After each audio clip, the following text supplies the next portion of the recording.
श्री सिद्धिविनायकाय नमः। अथ श्री पंचमुखी वीर हनुमत् कवचा विनियोगः। ओम अस्य श्री पंचमुखी वीर हनुमत् कवच स्तोत्र महामन्त्रस्य ब्रह्मा ऋषिः गायत्री छन्दः पंचमुख्यन्तर्गतः श्रीरामरूपी परमात्मा देवता राम बीजं मम शक्तिः चंद्र इति कीलकं पंचमुख्यन्तर्गत श्रीरामरूपी परमात्म प्रसाद सिद्ध्यर्थे मम सर्वाभीष्ट सिद्ध्यर्थे जपे विनियोगः। राम अंगुष्ठाभ्यां नमः, रीं तर्जनीभ्यां नमः, रूं मध्यमाभ्यां नमः, रें अनामिकाभ्यां नमः, रौं कनिष्ठिकाभ्यां नमः, रः करतलकरपृष्ठाभ्यां नमः, राम हृदयाय नमः, रीं शिरसे स्वाहा, रूं शिखायै वषट्, रें कवचाय होम, रौं नेत्राभ्यां वषट्, रः अस्त्राय फट्, भूर्भुवस्वरोम इति दिग्बन्धः। अथ ध्यानम्। वन्दे वानरनारसिंह खगराट् क्रोडाश्ववक्त्रान्वितं दिव्यालङ्करणं त्रिपञ्चनयनं देदीप्यमानं रुचा हस्ताब्जैरशिखेटपुस्तकसुधा कुम्भाङ्कुशादीन्हलान् खट्वाङ्गं फणिभूरुहं दशभुजं सर्वारिदर्पापहम्। ईश्वर उवाच अथ ध्यानं प्रवक्ष्यामि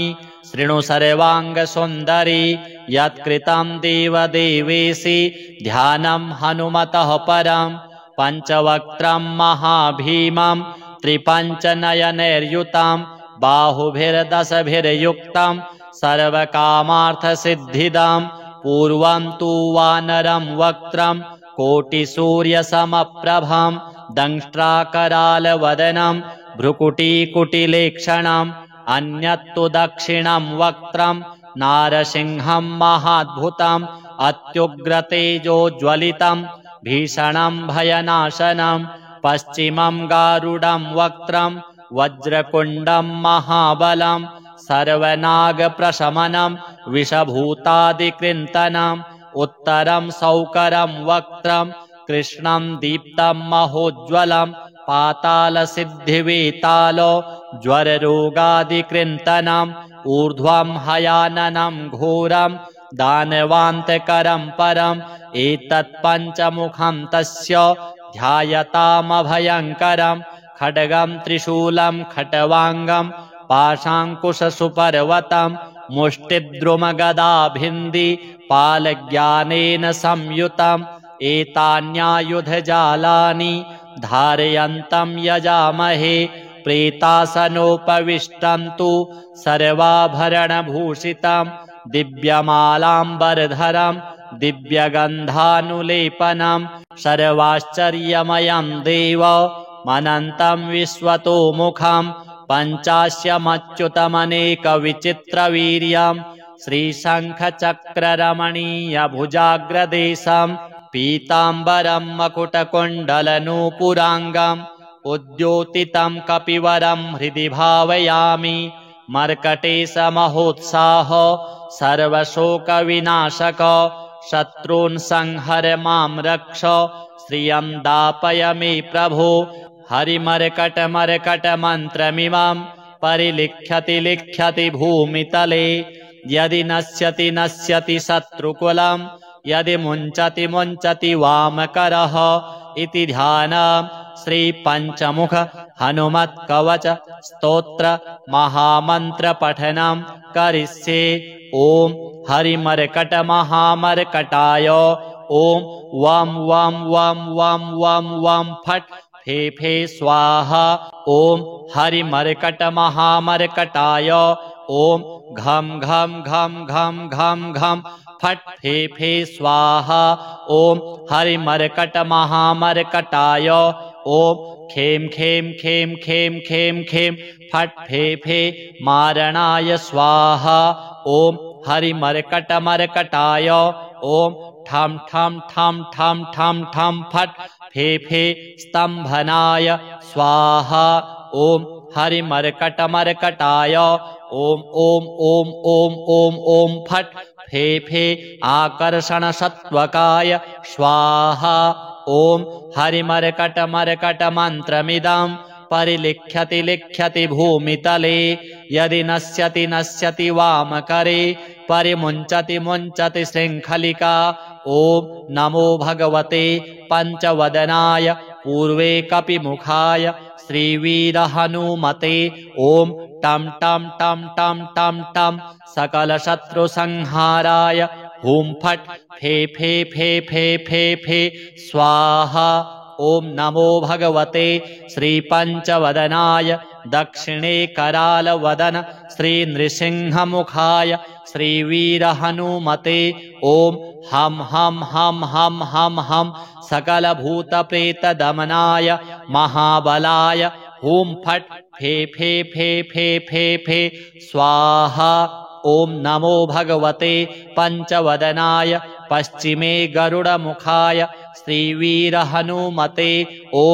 मं मं मं मं मं मं महारुद्राय सकलरोगविषपरिहाराय हुं फट् फे फे फे फे फे फे स्वाहा ॐ नमो भगवते पञ्चवदनाय उत्तरे आदिवराहमुखाय श्रीवीरहनुमते ॐ लं लं लं लं लं लं लक्ष्मणप्राणदात्रे लङ्कापुरीदाहनाय सकलसम्पत्कराय पुत्रपौत्राद्यभिवृद्धिकराय ॐ नमः स्वाहा ॐ नमो भगवते पञ्चवदनाय ऊर्ध्वमुखस्थित हयग्रीवमुखाय श्रीवीरहनुमते ॐ रुं रुं रुं रुं रुं रुं रुद्रमूर्तये सकललोकवशीकराय वेदविद्यास्वरूपिणे ॐ नमः स्वाहा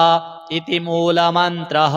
बीजमुद्राः प्रदर्शयेत् ॐ कां खं गां घं यं चं छं जं झं यं टं ठं डं ढं णं तं थं दं धं नं पं फं बं भं मं यं रं लं वं शं शं सं हं लं क्षं स्वाहा इति दिग्बन्धः ॐ नमो भगवते आञ्जनेयाय महाबलाय हुं फट् फे फे फे फे फे फे स्वाहा ॐ नमो भगवते श्रीवीरहनुमते प्रबलपराक्रमाय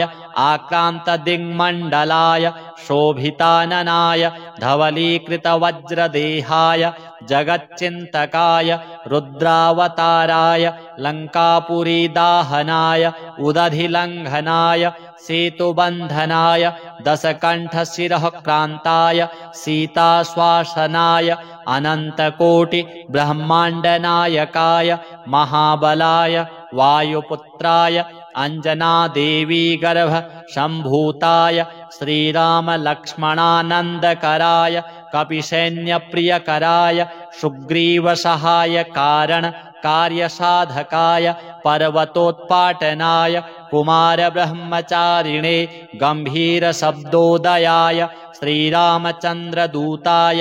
आञ्जनेयाय वायुपुत्राय महाबलाय सीतादुःखनिवारणाय लङ्कादहनकारणाय महाबलप्रचण्डाय कोलाहलसकल ब्रह्माण्डविश्वरूपाय सप्तसमुद्रनिरालम्बिताय पिङ्गलनयनाय अमितविक्रमाय सूर्यबिम्बफलसेवनाय दृष्टिनिरालङ्कृताय अङ्गदलक्ष्मणमहाकपिसैन्यप्राणनिर्वाहकाय दशकण्ठविध्वंसनाय रामेष्टाय फल्गुनसखाय सीतासमेत रामचन्द्रप्रसादकाय स्वाहा ॐ ह्रीं क्लीं सर्वदुष्टग्रहनिवारणाय सर्वरोगज्वरोच्चाटनाय शाकिनी डाकिनी विध्वंसनाय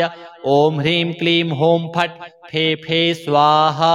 ॐ नमो भगवते श्रीवीरहनुमते सर्वभूत ज्वरैकाहिक द्वयाहिक त्र्याहिक चातुर्थिक संतत विषम ज्वर गुप्त ज्वर शीत ज्वर महेश्वर ज्वर वैष्णव ज्वरादि सर्वज्वरान् छिन्दि छिन्दि भिन्दि भिन्दि यक्ष राक्षस ब्रह्म राक्षस भूत प्रेत पिशाचानुच्चाटयोच्चाटय। ओम श्रीं ह्रीं हूं फट् फे फे स्वाहा।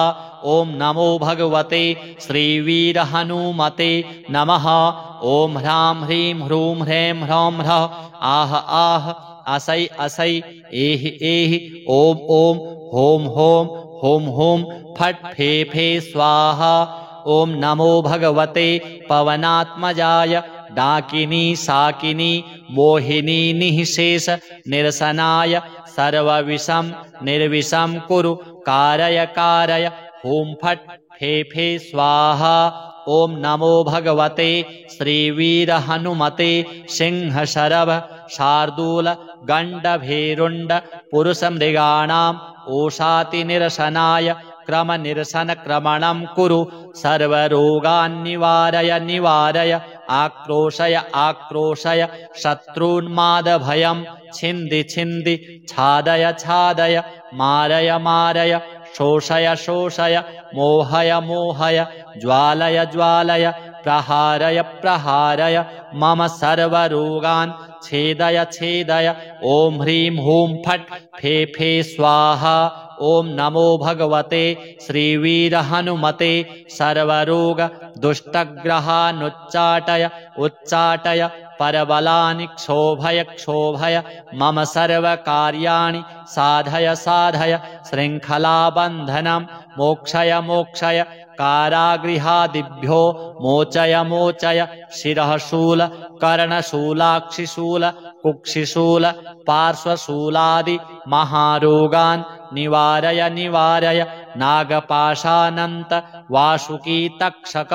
करकोटक कालगुलीयक पद्म महापद्म कुमुदाचलचर रात्रिचर दिवाचरादि सर्वविषम निर्विषम कुरु निर्विषम कुरु सर्वरोग निवारणं कुरु सर्वराजसभा मुखस्तंभनं कुरु स्त्रीजन स्तंभनं कुरु स्तंभनं कुरु सर्वभय चोर भयाग्निभय प्रशमनं कुरु प्रशमनं कुरु सर्वनरयंत्र परतंत्र परविद्यां छेदय छेदय संत्राशय संत्राशय मम सर्वविद्यां प्रकटय प्रकटय पोषय पोषय सर्वारिष्टं शमय शमय सर्वशत्रून् संहारय संहारय सर्वरोग पिशाच बाधां निवारय निवारय। ओम ह्रां ह्रीं ह्रूं ह्रीं फट् फे फे स्वाहा। ओम नमो भगवते श्रीवीर हनुमते वरप्रसादकाय सर्वाभीष्टप्रदाय सकल संपत्कराय महारक्षकाय ओम जम जम जम जम जम जम जगज्जीवनाय हूं फट् फे फे फे स्वाहा। य इदं कवचं नित्यं प्रपठेत् प्रयतो नरः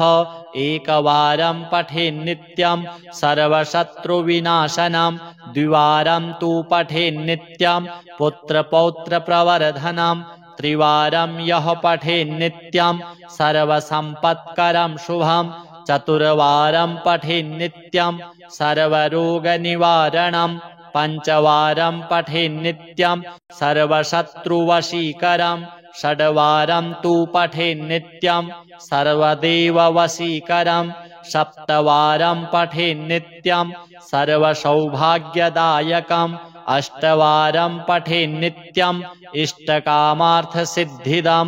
नववारं सप्तकेन सर्वराज्यवशीकरं दशवारं च प्रजपेत् त्रैलोक्यज्ञानदर्शनम् एकादशं जपित्वा तु सर्वसिद्धिकरं नृणां त्रिसप्तनववारं च राजभोगं च सम्भवेत् द्विसप्तदशवारं तु त्रैलोक्यज्ञानदर्शनं दशैकवारं पठनात् इदं मन्त्रं त्रिसप्तकं स्वजनैस्तु समायुक्तस्त्रैलोक्यविजयी भवेत् कवचस्मरणादेव महाफलमवाप्नुयात् चन्द्राभं चरणारविन्दयुगलं कौपीनमौञ्जीधरम् नाभ्यां वैकटिसूत्रयुक्तवसनं यज्ञोपवीतं शुभं हस्ताभ्यामवलम्बिताञ्जलिपुटं हारावलिं कुण्डलं बिभ्रद्दीर्घशिखा प्रसन्नवदनं वन्द्याञ्जनेयं भजे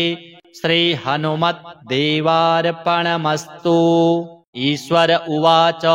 अथ ध्यानं प्रवक्ष्यामि शृणु सर्वाङ्गसुन्दरी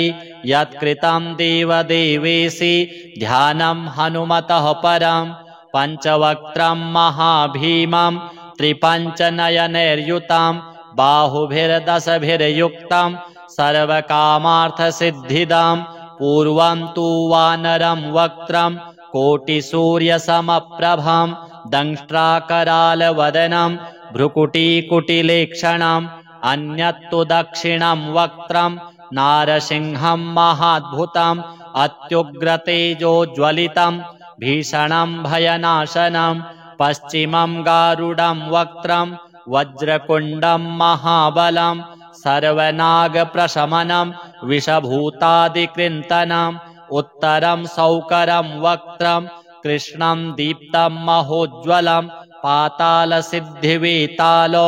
ज्वररोगादिकृन्तनम् ऊर्ध्वं हयाननं घोरं दानवान्तकरं परम् एतत्पञ्चमुखं तस्य ध्यायतामभयङ्करं खड्गं त्रिशूलं खट्वाङ्गं पाशाङ्कुशसुपर्वतं मुष्टिद्रुमगदाभिन्धि पालज्ञानेन संयुतम् एतान्यायुधजालानि धारयन्तं यजामहे प्रेतासनोपविष्टं तु सर्वाभरणभूषितं दिव्यमालाम्बरधरं दिव्यगन्धानुलेपनं सर्वाश्चर्यमयं देवमनन्तं विश्वतोमुखं पञ्चास्यमच्युतमनेकविचित्रवीर्यं श्रीशङ्खचक्ररमणीयभुजाग्रदेशं पीताम्बरं मकुटकुण्डलनूपुराङ्गम् उद्योतितं कपिवरं हृदि भावयामि मर्कटेशमहोत्साह सर्वशोकविनाशक शत्रून् संहर मां रक्ष श्रियं दापय मे प्रभो हरिमर्कटमर्कटमन्त्रमिमं परिलिख्यति लिख्यति भूमितले यदि नश्यति नश्यति शत्रुकुलं यदि मुञ्चति मुञ्चति वामकरः इति ध्यानं श्रीपञ्चमुख हनुमत्कवच स्तोत्र महामन्त्रपठनं करिष्ये। ॐ हरिमर्कटमहामर्कटाय ॐ वं वं वं वं वं वं फट् फे फे स्वाहा ॐ हरिमर्कटमहामर्कटाय ॐ घं घं घं घं घं घं फट् फे फे स्वाहा ॐ हरिमर्कटमहामर्कटाय ॐ खें खें खें खें खें खें फट् फे फे मारणाय स्वाहा ॐ हरिमर्कटमर्कटाय ॐ ठं ठं ठं ठं ठं ठं फट् फे फे स्तम्भनाय स्वाहा ॐ हरिमर्कटमर्कटाय ॐ ॐ ॐ ॐ ॐ ॐ फट् फे फे आकर्षणसत्त्वकाय स्वाहा ॐ हरिमर्कटमर्कटमन्त्रमिदं परिलिख्यति लिख्यति भूमितले यदि नश्यति नश्यति वामकरे परिमुञ्चति मुञ्चति शृङ्खलिका ॐ नमो भगवते पञ्चवदनाय पूर्वे कपिमुखाय श्रीवीरहनुमते ॐ टं टं टं टं टं टं सकलशत्रुसंहाराय हुं फट् फे फे फे फे फे फे स्वाहा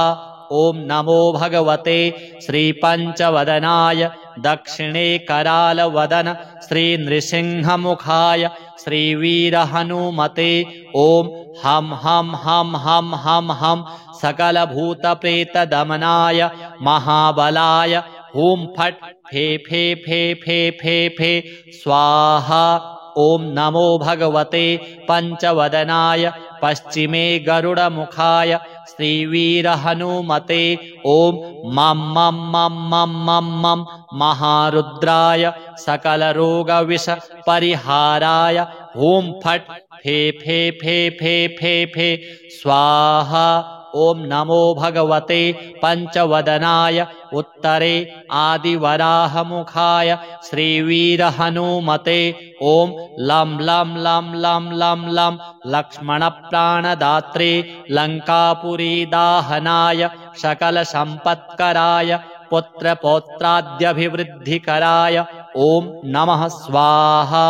ॐ नमो भगवते पञ्चवदनाय ऊर्ध्वमुखस्थित हयग्रीवमुखाय श्रीवीरहनुमते ॐ रुं रुं रुं रुं रुं रुं रुद्रमूर्तये सकललोकवशीकराय वेदविद्यास्वरूपिणे ॐ नमः स्वाहा इति मूलमन्त्रः बीजमुद्राः प्रदर्शयेत् ॐ कां खं गां घं यं चं छं जं झं यं टं ठं डं ढं णं तं थं दं धं नं पं फं बं भं मं यं रं लं वं शं शं सं हं लं क्षं स्वाहा इति दिग्बन्धः। ॐ नमो भगवते आञ्जनेयाय महाबलाय हुं फट् फे फे फे फे फे फे स्वाहा। ॐ नमो भगवते श्रीवीरहनुमते प्रबलपराक्रमाय आक्रान्तदिङ्मण्डलाय शोभिताननाय धवलीकृतवज्रदेहाय जगच्चिन्तकाय रुद्रावताराय लङ्कापुरीदाहनाय उदधिलङ्घनाय सेतुबन्धनाय दशकण्ठशिरःक्रान्ताय सीताश्वासनाय अनन्तकोटिब्रह्माण्डनायकाय महाबलाय वायुपुत्राय अञ्जनादेवीगर्भ सम्भूताय श्रीरामलक्ष्मणानन्दकराय कपिसैन्यप्रियकराय सुग्रीवसहायकारण कार्यसाधकाय पर्वतोत्पाटनाय कुमारब्रह्मचारिणे गम्भीरशब्दोदयाय श्रीरामचन्द्रदूताय आञ्जनेयाय वायुपुत्राय महाबलाय सीतादुःखनिवारणाय लङ्कादहनकारणाय महाबलप्रचण्डाय कोलाहलसकल ब्रह्माण्डविश्वरूपाय सप्तसमुद्रनिरालम्बिताय पिङ्गलनयनाय अमितविक्रमाय सूर्यबिम्बफलसेवनाय दृष्टिनिरालङ्कृताय अङ्गदलक्ष्मणमहाकपिसैन्यप्राणनिर्वाहकाय दशकण्ठविध्वंसनाय रामेष्टाय फल्गुनसखाय सीतासमेत रामचन्द्रप्रसादकाय स्वाहा। ॐ ह्रीं क्लीं सर्वदुष्टग्रहनिवारणाय सर्वरोगज्वरोच्चाटनाय शाकिनी डाकिनी विध्वंसनाय ॐ ह्रीं क्लीं हूं फट् फे फे स्वाहा।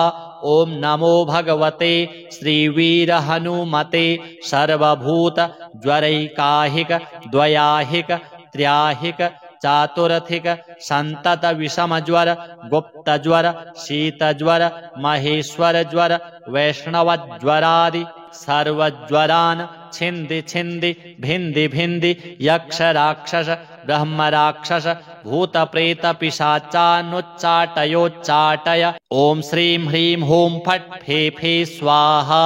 ॐ नमो भगवते श्रीवीरहनुमते नमः। ॐ ह्रां ह्रीं ह्रूं ह्रैं ह्रौं ह्रः आह आह असै असै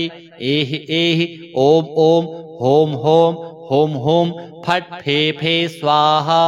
ॐ नमो भगवते पवनात्मजाय डाकिनी साकिनी मोहिनी निःशेष निरसनाय सर्वविषं निर्विषं कुरु कारय कारय हुं फट् फे फे स्वाहा।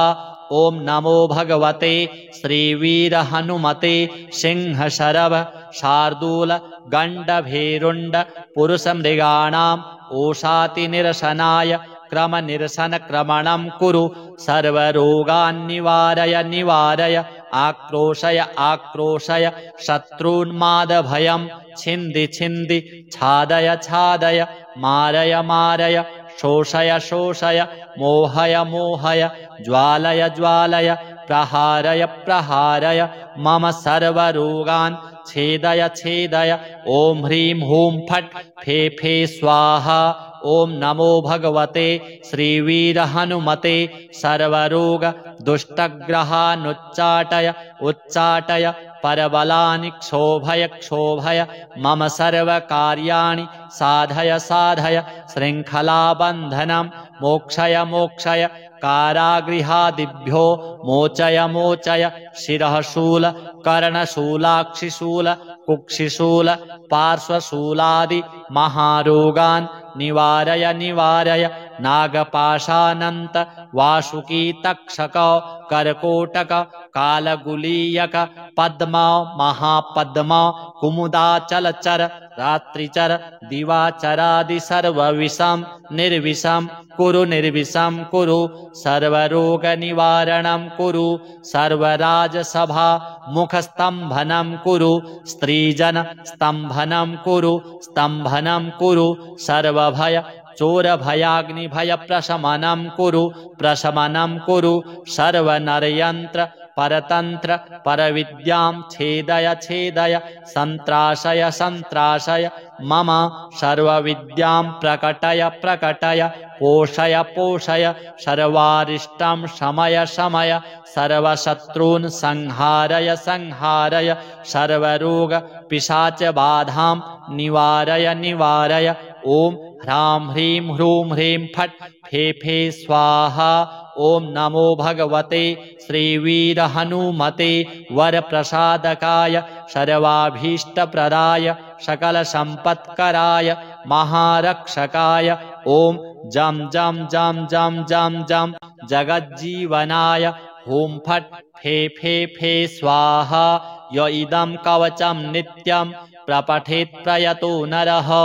एकवारं पठेन्नित्यं सर्वशत्रुविनाशनं द्विवारं तु पठेन्नित्यं पुत्रपौत्रप्रवर्धनं त्रिवारं यः पठेन्नित्यं सर्वसम्पत्करं शुभं चतुर्वारं पठेन्नित्यं सर्वरोगनिवारणं पञ्चवारं पठेन्नित्यं सर्वशत्रुवशीकरं षड्वारं तु पठेन्नित्यं सर्वदेववशीकरं सप्तवारं पठेन्नित्यं सर्वसौभाग्यदायकम् अष्टवारं पठेन्नित्यं इष्टकामार्थसिद्धिदं नववारं सप्तकेन सर्वराज्यवशीकरं दशवारं च प्रजपेत् त्रैलोक्यज्ञानदर्शनम् एकादशं जपित्वा तु सर्वसिद्धिकरं नृणां त्रिसप्तनववारं च राजभोगं च सम्भवेत् द्विसप्तदशवारं तु त्रैलोक्यज्ञानदर्शनं दशैकवारं पठनात् इदं मन्त्रं त्रिसप्तकं स्वजनैस्तु समायुक्तस्त्रैलोक्यविजयी भवेत् कवचस्मरणादेव महाफलमवाप्नुयात् चन्द्राभं चरणारविन्दयुगलं कौपीनमौञ्जीधरं नाभ्यां वैकटिसूत्रयुक्तवसनं यज्ञोपवीतं शुभं हस्ताभ्यामवलम्बिताञ्जलिपुटं हारावलिं कुण्डलं बिभ्रद्दीर्घशिखाप्रसन्नवदनं वन्द्याञ्जनेयं भजे श्रीहनुमद्देवार्पणमस्तु। ईश्वर उवाच अथ ध्यानं प्रवक्ष्यामि शृणु सर्वाङ्गसुन्दरी यत्कृतं देवदेवेशि ध्यानं हनुमतः परं पञ्चवक्त्रं महाभीमं त्रिपञ्चनयनैर्युतं बाहुभिर्दशभिर्युक्तं सर्वकामार्थसिद्धिदं पूर्वं तु वानरं वक्त्रं कोटिसूर्यसमप्रभं दंष्ट्राकरालवदनं भ्रुकुटीकुटिलेक्षणम् अन्यत्तु दक्षिणं वक्त्रं नारसिंहं महाद्भुतम् अत्युग्रतेजोज्वलितं भीषणं भयनाशनं पश्चिमं गारुडं वक्त्रं वज्रकुण्डं महाबलं सर्वनागप्रशमनं विषभूतादिकृन्तनम् उत्तरं सौकरं वक्त्रं कृष्णं दीप्तं महोज्ज्वलं पातालसिद्धिवेतालो ज्वररोगादिकृन्तनम् ऊर्ध्वं हयाननं घोरं दानवान्तकरं परम् एतत्पञ्चमुखं तस्य ध्यायतामभयङ्करम् खड्गं त्रिशूलं खट्वाङ्गं पाशाङ्कुशसुपर्वतं मुष्टिद्रुमगदाभिन्धि पालज्ञानेन संयुतम् एतान्यायुधजालानि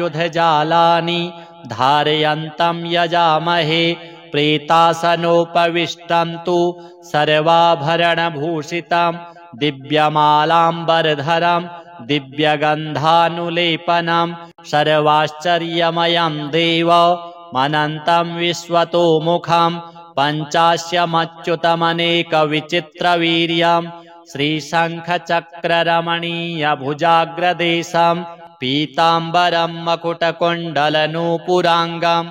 उद्योतितं कपिवरं हृदि भावयामि मर्कटेशमहोत्साह सर्वशोकविनाशक शत्रून् संहर मां रक्ष श्रियं दापय मे प्रभो हरिमर्कटमर्कटमन्त्रमिमं परिलिख्यति लिख्यति भूमितले यदि नश्यति नश्यति शत्रुकुलं यदि मुञ्चति मुञ्चति वामकरः इति ध्यानम् श्रीपञ्चमुख हनुमत्कवच स्तोत्र महामन्त्रपठनं करिष्ये ॐ हरिमर्कटमहामर्कटाय ॐ वं वं वं वं वं वं फट् फे फे स्वाहा ॐ हरिमर्कटमहामर्कटाय ॐ घं घं घं घं घं घं फट् फे फे स्वाहा ॐ हरिमर्कटमहामर्कटाय ॐ खें खें खें खें खें खें फट् फे फे मारणाय स्वाहा ॐ हरिमर्कटमर्कटाय ॐ ठं ठं ठं ठं ठं ठं फट् फे फे स्तम्भनाय स्वाहा ॐ हरिमर्कटमर्कटाय ॐ ॐ ॐ ॐ ॐ ॐ फट् फे फे आकर्षणसत्त्वकाय स्वाहा ॐ हरिमर्कटमर्कटमन्त्रमिदं परिलिख्यति लिख्यति भूमितले यदि नश्यति नश्यति वामकरे परिमुञ्चति मुञ्चति शृङ्खलिका ॐ नमो भगवते पञ्चवदनाय पूर्वे कपिमुखाय श्रीवीरहनुमते ॐ टं टं टं टं टं टं सकलशत्रुसंहाराय हुं फट् फे फे फे फे फे फे स्वाहा ॐ नमो भगवते श्रीपञ्चवदनाय दक्षिणे करालवदन श्रीनृसिंहमुखाय श्रीवीरहनुमते ॐ हं हं हं हं हं हं सकलभूतप्रेतदमनाय महाबलाय हुं फट् फे फे फे फे फे फे स्वाहा ॐ नमो भगवते पञ्चवदनाय पश्चिमे गरुडमुखाय श्रीवीरहनुमते ॐ मं मं मं मं मं मं महारुद्राय सकलरोगविषपरिहाराय हुं फट् फे फे फे फे फे फे स्वाहा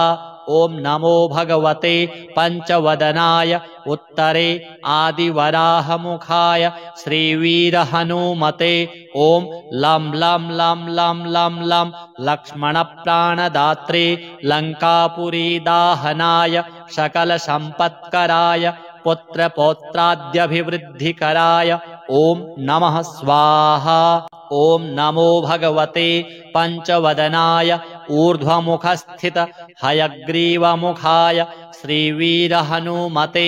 ॐ रुं रुं रुं रुं रुं रुं रुद्रमूर्तये सकललोकवशीकराय वेदविद्यास्वरूपिणे ॐ नमः स्वाहा इति मूलमन्त्रः बीजमुद्राः प्रदर्शयेत् ॐ कां खं गां घं यं चं छं जं झं यं टं ठं डं ढं णं तं थं दं धं नं पं फं बं भं मं यं रं लं वं शं शं सं हं लं क्षं स्वाहा इति दिग्बन्धः। ॐ नमो भगवते आञ्जनेयाय महाबलाय हुं फट् फे फे फे फे फे फे स्वाहा। ॐ नमो भगवते श्रीवीरहनुमते प्रबलपराक्रमाय आक्रान्तदिङ्मण्डलाय शोभिताननाय धवलीकृतवज्रदेहाय जगच्चिन्तकाय रुद्रावताराय लङ्कापुरीदाहनाय उदधिलङ्घनाय सेतुबन्धनाय दशकण्ठशिरःक्रान्ताय सीताश्वासनाय अनन्तकोटिब्रह्माण्डनायकाय महाबलाय वायुपुत्राय अञ्जनादेवीगर्भ सम्भूताय श्रीरामलक्ष्मणानन्दकराय कपिसैन्यप्रियकराय सुग्रीवसहायकारण कार्यसाधकाय पर्वतोत्पाटनाय कुमारब्रह्मचारिणे गम्भीरशब्दोदयाय श्रीरामचन्द्रदूताय आञ्जनेयाय वायुपुत्राय महाबलाय सीतादुःखनिवारणाय लङ्कादहनकारणाय महाबलप्रचण्डाय कोलाहलसकल ब्रह्माण्डविश्वरूपाय सप्तसमुद्रनिरालम्बिताय पिङ्गलनयनाय अमितविक्रमाय सूर्यबिम्बफलसेवनाय दृष्टिनिरालङ्कृताय अङ्गदलक्ष्मणमहाकपिसैन्यप्राणनिर्वाहकाय दशकण्ठविध्वंसनाय रामेष्टाय फल्गुनसखाय सीतासमेत रामचन्द्रप्रसादकाय स्वाहा। ॐ ह्रीं क्लीं सर्वदुष्टग्रहनिवारणाय सर्वरोगज्वरोच्चाटनाय शाकिनी डाकिनी विध्वंसनाय ॐ ह्रीं क्लीं हूं फट् फे फे स्वाहा।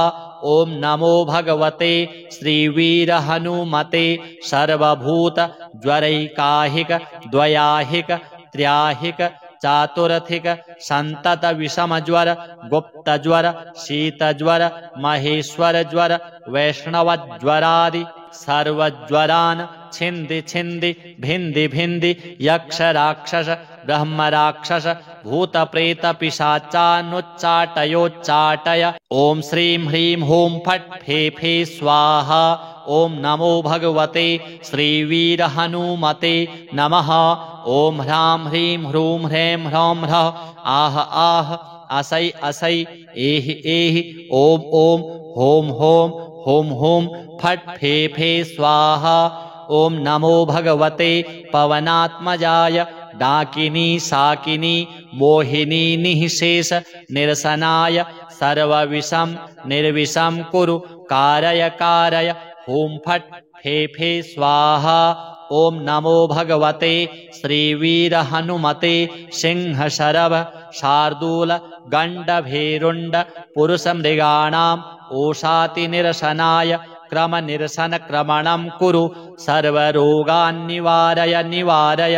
आक्रोशय आक्रोशय शत्रून्मादभयं छिन्दि छिन्दि छादय छादय मारय मारय शोषय शोषय मोहय मोहय ज्वालय ज्वालय प्रहारय प्रहारय मम सर्वरोगान् छेदय छेदय। ॐ ह्रीं हूं फट् फे फे स्वाहा। ॐ नमो भगवते श्रीवीरहनुमते सर्वरोग दुष्टग्रहानुच्चाटय उच्चाटय परबलानि क्षोभय क्षोभय मम सर्वकार्याणि साधय साधय शृङ्खलाबन्धनं मोक्षय मोक्षय कारागृहादिभ्यो मोचय मोचय शिरःशूल कर्णशूलाक्षिशूल कुक्षिशूल पार्श्वशूलादि महारोगान् निवारय निवारय नागपाशानन्त वासुकी तक्षक कर्कोटक कालगुलीयक पद्मा महापद्मा कुमुदाचलचर रात्रिचर दिवाचरादि सर्वविषं निर्विषं कुरु निर्विषं कुरु सर्वरोगनिवारणं कुरु सर्वराजसभा मुखस्तम्भनं कुरु स्त्रीजन स्तम्भनं कुरु स्तम्भनं कुरु सर्वभय चोरभयाग्निभयप्रशमनं कुरु सर्वनरयन्त्र परतन्त्र परविद्यां छेदय सन्त्राशय मम सर्वविद्यां प्रकटय पोषय सर्वारिष्टं शमय सर्वशत्रून् संहारय सर्वरोग पिशाचबाधां निवारय ॐ ह्रां ह्रीं ह्रूं ह्रीं फट् फे फे स्वाहा। ॐ नमो भगवते श्रीवीरहनुमते वरप्रसादकाय सर्वाभीष्टप्रदाय सकलसम्पत्कराय महारक्षकाय ॐ जं जगज्जीवनाय हुं फट् फे स्वाहा। य इदं कवचं नित्यं प्रपठेत् प्रयतो नरः एकवारं पठेन्नित्यं सर्वशत्रुविनाशनं द्विवारं तु पठेन्नित्यं पुत्रपौत्रप्रवर्धनं त्रिवारं यः पठेन्नित्यं सर्वसम्पत्करं शुभं चतुर्वारं पठेन्नित्यं सर्वरोगनिवारणं पञ्चवारं पठेन्नित्यं सर्वशत्रुवशीकरं षड्वारं तु पठेन्नित्यं सर्वदेववशीकरं सप्तवारं पठेन्नित्यं सर्वसौभाग्यदायकम् अष्टवारं पठेन्नित्यं इष्टकामार्थसिद्धिदं नववारं सप्तकेन सर्वराज्यवशीकरं दशवारं च प्रजपेत् त्रैलोक्यज्ञानदर्शनं एकादशं जपित्वा तु सर्वसिद्धिकरं नृणां त्रिसप्तनववारं च राजभोगं च सम्भवेत् द्विसप्तदशवारं तु त्रैलोक्यज्ञानदर्शनं दशैकवारं पठनात् इदं मन्त्रं त्रिसप्तकं स्वजनैस्तु समायुक्तस्त्रैलोक्यविजयी भवेत् कवचस्मरणादेव महाफलमवाप्नुयात् चन्द्राभं चरणारविन्दयुगलं कौपीनमौञ्जीधरं नाभ्यां वैकटिसूत्रयुक्तवसनं यज्ञोपवीतं शुभं हस्ताभ्यामवलम्बिताञ्जलिपुटं हारावलिं कुण्डलं बिभ्रद्दीर्घशिखाप्रसन्नवदनं वन्द्याञ्जनेयं भजे। श्रीहनुमद्देवार्पणमस्तु। ईश्वर उवाच अथ ध्यानं प्रवक्ष्यामि शृणु सर्वाङ्गसुन्दरी यत्कृतं देवदेवेशि ध्यानं हनुमतः परं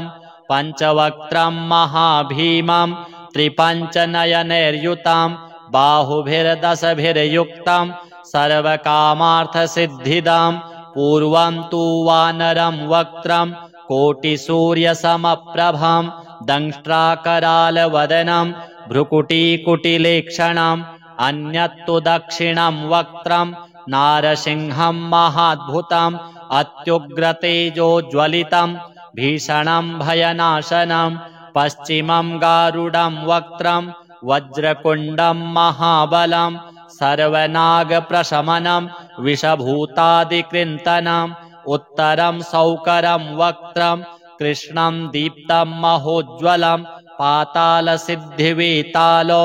ज्वररोगादिकृन्तनम् ऊर्ध्वं हयाननं घोरं दानवान्तकरं परम् एतत्पञ्चमुखं तस्य ध्यायतामभयङ्करं खड्गं त्रिशूलं खट्वाङ्गं पाशाङ्कुशसुपर्वतं मुष्टिद्रुमगदाभिन्धि पालज्ञानेन संयुतम् एतान्यायुधजालानि धारयन्तं यजामहे प्रेतासनोपविष्टं तु सर्वाभरणभूषितं दिव्यमालाम्बरधरं दिव्यगन्धानुलेपनं सर्वाश्चर्यमयं देवमनन्तं विश्वतोमुखं पञ्चास्यमच्युतमनेकविचित्रवीर्यं श्रीशङ्खचक्ररमणीयभुजाग्रदेशं पीताम्बरं मकुटकुण्डलनूपुराङ्गम् उद्योतितं कपिवरं हृदि भावयामि मर्कटेशमहोत्साह सर्वशोकविनाशक शत्रून् संहर मां रक्ष श्रियं दापय मे प्रभो हरिमर्कटमर्कटमन्त्रमिमां परिलिख्यति लिख्यति भूमितले यदि नश्यति नश्यति शत्रुकुलं यदि मुञ्चति मुञ्चति वामकरः इति ध्यानं श्रीपञ्चमुख हनुमत्कवच स्तोत्र महामन्त्रपठनं करिष्ये। ॐ हरिमर्कटमहामर्कटाय ॐ वं वं वं वं वं वं फट् फे फे स्वाहा। ॐ हरिमर्कटमहामर्कटाय ॐ घं घं घं घं घं घं फट् फे फे स्वाहा। ॐ हरिमर्कटमहामर्कटाय ॐ खें खें खें खें खें खें फट् फे फे मारणाय स्वाहा। ॐ हरिमर्कटमर्कटाय ॐ ठं ठं ठं ठं ठं ठं फट् फे फे स्तम्भनाय स्वाहा। ॐ हरिमर्कटमर्कटाय ॐ ॐ ॐ ॐ ॐ ॐ फट् फे फे आकर्षणसत्त्वकाय स्वाहा। ॐ हरिमर्कटमर्कटमन्त्रमिदं परिलिख्यति लिख्यति भूमितले यदि नश्यति नश्यति वामकरे परिमुञ्चति मुञ्चति शृङ्खलिका। ॐ नमो भगवते पञ्चवदनाय पूर्वे कपिमुखाय श्रीवीरहनुमते ॐ टं टं टं टं टं टं सकलशत्रुसंहाराय हुं फट् फे फे फे फे फे फे स्वाहा। ॐ नमो भगवते श्रीपञ्चवदनाय दक्षिणे करालवदन श्रीनृसिंहमुखाय श्रीवीरहनुमते ॐ हं हं हं हं हं हं सकलभूतप्रेतदमनाय महाबलाय हुं फट् फे फे फे फे फे फे स्वाहा।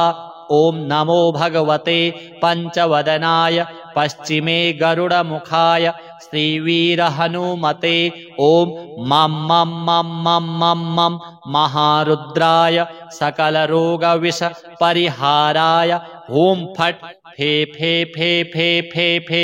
स्वाहा। ॐ नमो भगवते पञ्चवदनाय उत्तरे आदिवराहमुखाय श्रीवीरहनुमते ॐ लं लं लं लं लं लं लक्ष्मणप्राणदात्रे लङ्कापुरीदाहनाय सकलसम्पत्कराय पुत्रपौत्राद्यभिवृद्धिकराय ॐ नमः स्वाहा। ॐ नमो भगवते पञ्चवदनाय ऊर्ध्वमुखस्थित हयग्रीवमुखाय श्रीवीरहनुमते ॐ रुं रुं रुं रुं रुं रुं रुद्रमूर्तये सकललोकवशीकराय वेदविद्यास्वरूपिणे ॐ नमः स्वाहा इति मूलमन्त्रः बीजमुद्राः प्रदर्शयेत्। ॐ कां खं गां घं यां चां छां जां झं यं टं ठं डं ढं णं तं थं दं धं नं पं फं बं भं मं यं रं लं वं शं शं सं हं लं क्षं स्वाहा इति दिग्बन्धः। ॐ नमो भगवते आञ्जनेयाय महाबलाय हुं फट् फे फे फे फे फे फे स्वाहा। ॐ नमो भगवते श्रीवीरहनुमते प्रबलपराक्रमाय आक्रान्तदिङ्मण्डलाय शोभिताननाय धवलीकृतवज्रदेहाय जगच्चिन्तकाय रुद्रावताराय लङ्कापुरीदाहनाय उदधिलङ्घनाय सेतुबन्धनाय दशकण्ठशिरः क्रान्ताय सीताश्वासनाय अनन्तकोटिब्रह्माण्डनायकाय महाबलाय वायुपुत्राय अञ्जनादेवीगर्भ सम्भूताय श्रीरामलक्ष्मणानन्दकराय कपिसैन्यप्रियकराय सुग्रीवसहायकारण कार्यसाधकाय पर्वतोत्पाटनाय कुमारब्रह्मचारिणे गम्भीरशब्दोदयाय श्रीरामचन्द्रदूताय आञ्जनेयाय वायुपुत्राय महाबलाय सीतादुःखनिवारणाय लङ्कादहनकारणाय महाबलप्रचण्डाय कोलाहल सकल ब्रह्मांड विश्वरूपाय सप्तसमुद्रनिरालम्बिताय पिङ्गलनयनाय अमितविक्रमाय सूर्यबिम्बफलसेवनाय दृष्टिनिरालङ्कृताय अङ्गदलक्ष्मणमहाकपिसैन्यप्राण निर्वाहकाय दशकण्ठविध्वंसनाय रामेष्टाय फल्गुनसखाय सीतासमेत रामचन्द्रप्रसादकाय स्वाहा। ॐ ह्रीं क्लीं सर्वदुष्टग्रहनिवारणाय सर्वरोगज्वरोच्चाटनाय शाकिनी डाकिनी विध्वंसनाय ॐ ह्रीं क्लीं हूं फट् फे फे स्वाहा। ॐ नमो भगवते श्रीवीरहनुमते सर्वभूतज्वरैकाहिक द्वयाहिक त्र्याहिक चातुरथिक संतत विषमज्वर गुप्तज्वर शीतज्वर महेश्वरज्वर वैष्णवज्वरादि सर्वज्वरान् छिन्दि छिन्दि भिन्दि भिन्दि यक्ष राक्षस ब्रह्म राक्षस भूतप्रेत पिशाचानुच्चाटयोच्चाटय। ॐ श्रीं ह्रीं हूं फट् फे फे स्वाहा। ॐ नमो भगवते श्रीवीरहनुमते नमः। ॐ ह्रां ह्रीं ह्रूं ह्रैं ह्रौं ह्रः आह आह असै असै एहि एहि ॐ ॐ हों हों हों हों फट् फे फे स्वाहा। ॐ नमो भगवते पवनात्मजाय डाकिनी शाकिनी मोहिनी निःशेष निरसनाय सर्वविषं निर्विषं कुरु कारय कारय हूं फट् फे फे स्वाहा। ॐ नमो भगवते श्रीवीरहनुमते सिंहशरभ शार्दूल गण्डभेरुण्ड पुरुषमृगाणाम् ओषातिनिरसनाय क्रमनिरसनक्रमणं कुरु सर्वरोगान् निवारय निवारय आक्रोशय आक्रोशय शत्रून्मादभयं छिन्दि छिन्दि छादय छादय मारय मारय शोषय शोषय मोहय मोहय ज्वालय ज्वालय प्रहारय प्रहारय मम सर्वरोगान् छेदय छेदय। ॐ ह्रीं हूं फट् फे फे स्वाहा। ॐ नमो भगवते श्रीवीरहनुमते सर्वरोग दुष्टग्रहानुच्चाटय उच्चाटय परबलानि क्षोभय क्षोभय मम सर्वकार्याणि साधय साधय शृङ्खलाबन्धनं मोक्षय मोक्षय कारागृहादिभ्यो मोचय मोचय शिरःशूल कर्णशूलाक्षिशूल कुक्षिशूल पार्श्वशूलादि महारोगान् निवारय निवारय नागपाशानन्त वासुकी तक्षक कर्कोटक कालगुलीयक पद्म महापद्म कुमुदाचलचर रात्रिचर दिवाचरादि सर्वविषं निर्विषं कुरु निर्विषं कुरु सर्वरोगनिवारणं कुरु सर्वराजसभा मुखस्तम्भनं कुरु स्त्रीजन स्तम्भनं कुरु स्तम्भनं कुरु सर्वभय चोरभयाग्निभय प्रशमनं कुरु प्रशमनं कुरु सर्वनरयन्त्र परतन्त्र परविद्यां छेदय छेदय सन्त्राशय सन्त्राशय मम सर्वविद्यां प्रकटय प्रकटय पोषय पोषय सर्वारिष्टं शमय शमय सर्वशत्रून् संहारय संहारय सर्वरोग पिशाचबाधां निवारय निवारय। ॐ ह्रां ह्रीं ह्रूं ह्रीं फट् फे फे स्वाहा। ॐ नमो भगवते श्रीवीरहनुमते वरप्रसादकाय सर्वाभीष्टप्रदाय सकलसम्पत्कराय महारक्षकाय ॐ जं जं जं जं जं जं जगज्जीवनाय हूं फट् फे फे फे स्वाहा। य इदं कवचं नित्यं प्रपठेत् प्रयतो नरः एकवारं पठेन्नित्यं सर्वशत्रुविनाशनं द्विवारं तु पठेन्नित्यं पुत्रपौत्रप्रवर्धनं त्रिवारं यः पठेन्नित्यं सर्वसम्पत्करं शुभं चतुर्वारं पठेन्नित्यं सर्वरोगनिवारणं पञ्चवारं पठेन्नित्यं सर्वशत्रुवशीकरं षड्वारं तु पठेन्नित्यं सर्वदेववशीकरं सप्तवारं पठेन्नित्यं सर्वसौभाग्यदायकम् अष्टवारं पठेन्नित्यं इष्टकामार्थसिद्धिदं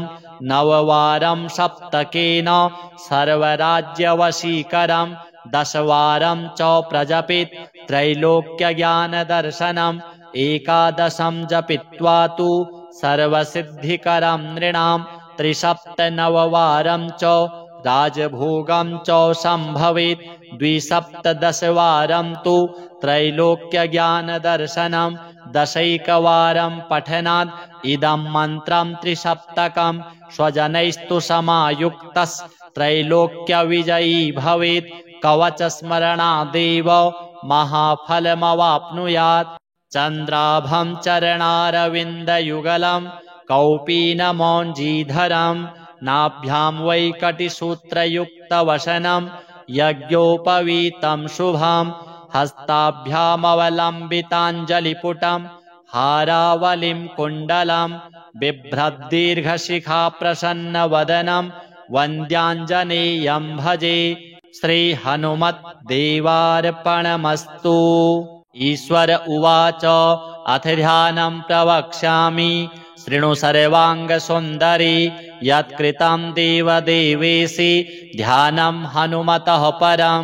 पञ्चवक्त्रं महाभीमं त्रिपञ्चनयनैर्युतं बाहुभिर्दशभिर्युक्तं सर्वकामार्थसिद्धिदं पूर्वं तु वानरं वक्त्रं कोटिसूर्यसमप्रभं दंष्ट्राकरालवदनं भ्रुकुटीकुटिलेक्षणम् अन्यत्तु दक्षिणं वक्त्रं नारसिंहं महाद्भुतम् अत्युग्रतेजोज्वलितं भीषणं भयनाशनं पश्चिमं गारुडं वक्त्रं वज्रकुण्डं महाबलं सर्वनागप्रशमनं विषभूतादिकृन्तनम् उत्तरं सौकरं वक्त्रं कृष्णं दीप्तं महोज्ज्वलं पातालसिद्धिवेतालो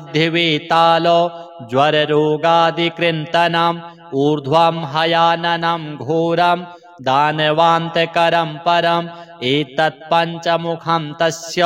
ध्यायतामभयङ्करं खड्गं त्रिशूलं खट्वाङ्गं पाशाङ्कुशसुपर्वतं मुष्टिद्रुमगदाभिन्धि पालज्ञानेन संयुतम् एतान्यायुधजालानि धारयन्तं यजामहे प्रेतासनोपविष्टं तु सर्वाभरणभूषितं दिव्यमालाम्बरधरं दिव्यगन्धानुलेपनं सर्वाश्चर्यमयं देवमनन्तं विश्वतोमुखं पञ्चास्यमच्युतमनेकविचित्रवीर्यं श्रीशङ्खचक्ररमणीयभुजाग्रदेशं पीताम्बरं मकुटकुण्डलनूपुराङ्गम् उद्योतितं कपिवरं हृदि भावयामि मर्कटेशमहोत्साह सर्वशोकविनाशक शत्रून् संहर मां रक्ष श्रियं दापय मे प्रभो हरिमर्कटमर्कटमन्त्रमिमं परिलिख्यति लिख्यति भूमितले यदि नश्यति नश्यति शत्रुकुलं यदि मुञ्चति मुञ्चति वामकरः इति ध्यानं श्रीपञ्चमुख हनुमत्कवच स्तोत्र महामन्त्रपठनं करिष्ये। ॐ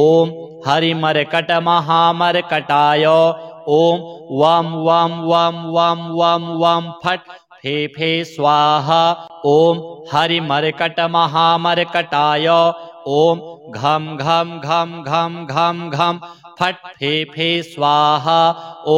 हरिमर्कटमहामर्कटाय ॐ खें खें खें खें खें खें फट् फे फे मारणाय स्वाहा ॐ हरिमर्कटमर्कटाय ॐ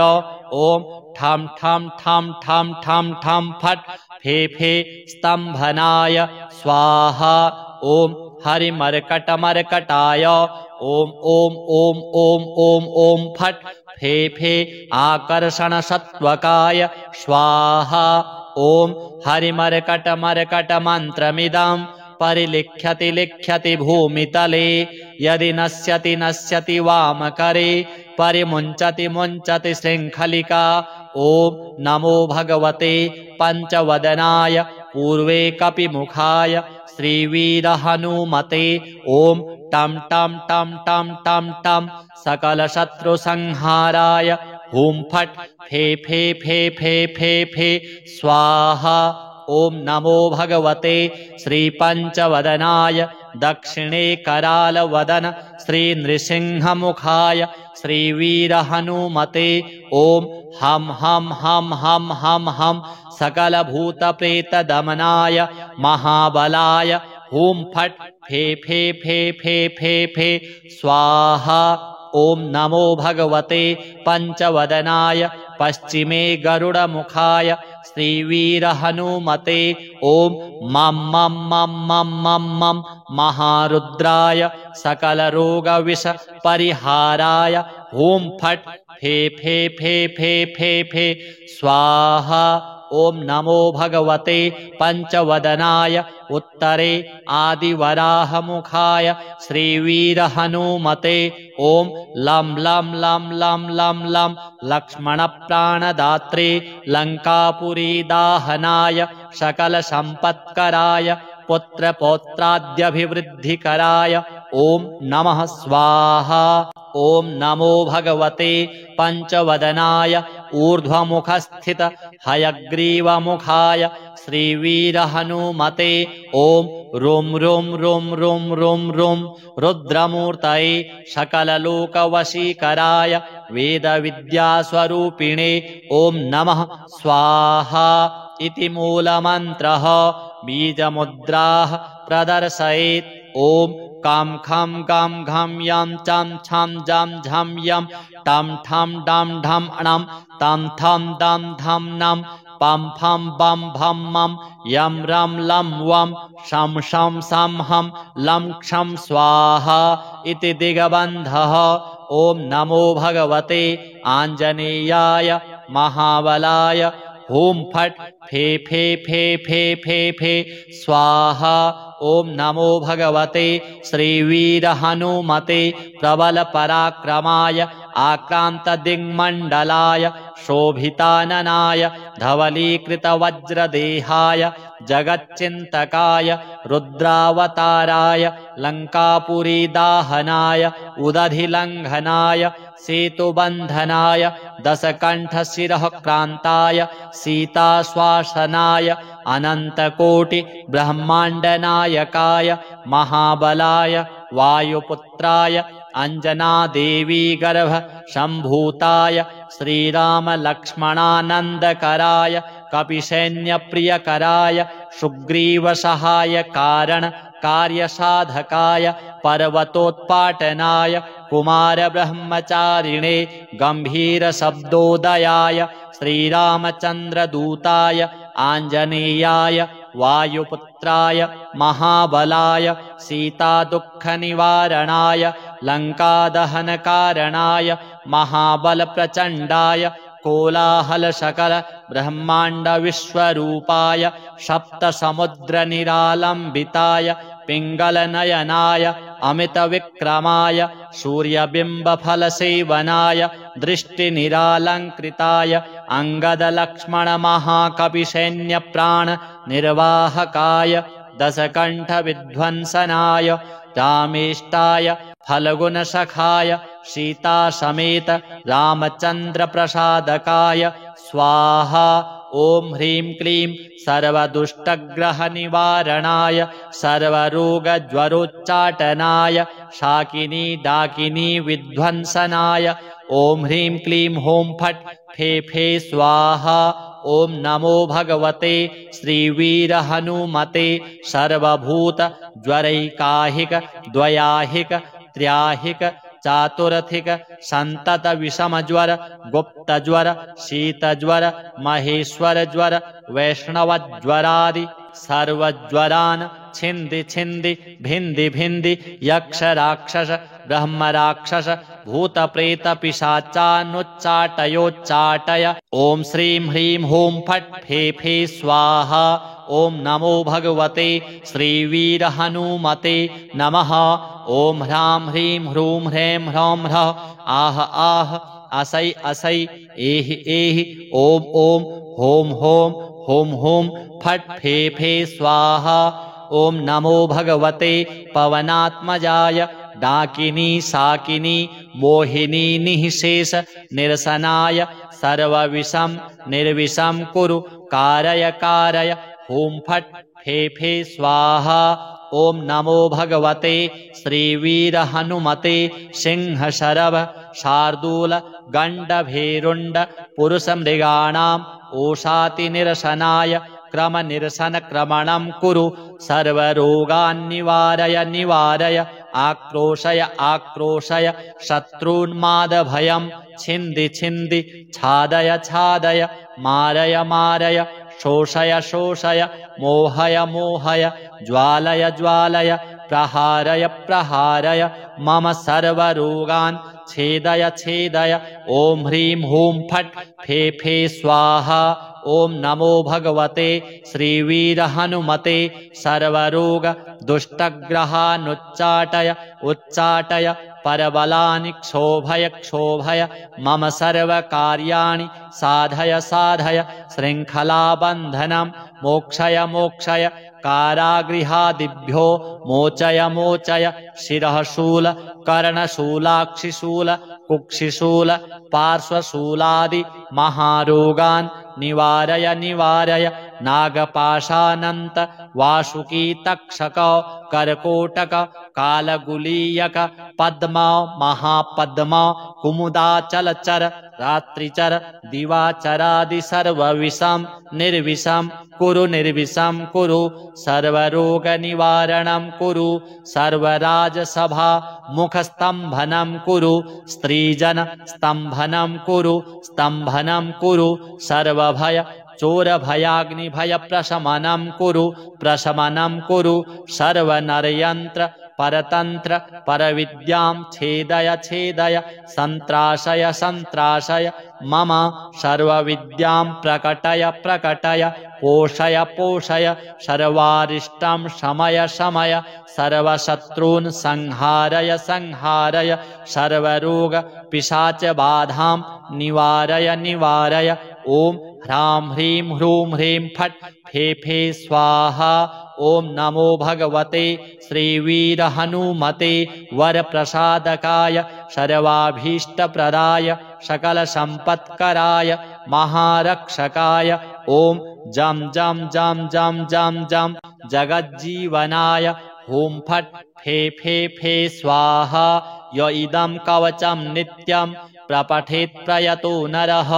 एकवारं पठेन्नित्यं सर्वशत्रुविनाशनं द्विवारं तु पठेन्नित्यं पुत्रपौत्रप्रवर्धनं त्रिवारं यः पठेन्नित्यं सर्वसम्पत्करं शुभं चतुर्वारं पठेन्नित्यं सर्वरोगनिवारणं पञ्चवारं पठेन्नित्यं सर्वशत्रुवशीकरं षड्वारं तु पठेन्नित्यं सर्वदेववशीकरं सप्तवारं पठेन्नित्यं सर्वसौभाग्यदायकम् अष्टवारं पठेन्नित्यं इष्टकामार्थसिद्धिदं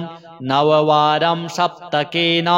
सर्वराज्यवशीकरं दशवारं च प्रजपेत् त्रैलोक्यज्ञानदर्शनम् एकादशं जपित्वा तु सर्वसिद्धिकरं नृणां त्रिसप्तनववारं च राजभोगं च सम्भवेत् द्विसप्तदशवारं तु त्रैलोक्यज्ञानदर्शनं दशैकवारं पठनात् इदं मन्त्रं त्रिसप्तकं स्वजनैस्तु समायुक्तस्त्रैलोक्यविजयी भवेत् कवचस्मरणादेव महाफलमवाप्नुयात् चन्द्राभं चरणारविन्दयुगलं कौपीनमौञ्जीधरं नाभ्यां वैकटिसूत्रयुक्तवसनं यज्ञोपवीतं शुभं हस्ताभ्यामवलम्बिताञ्जलिपुटं हारावलिं कुण्डलं बिभ्रद्दीर्घशिखाप्रसन्नवदनं वन्द्याञ्जनेयं भजे श्रीहनुमद्देवार्पणमस्तु।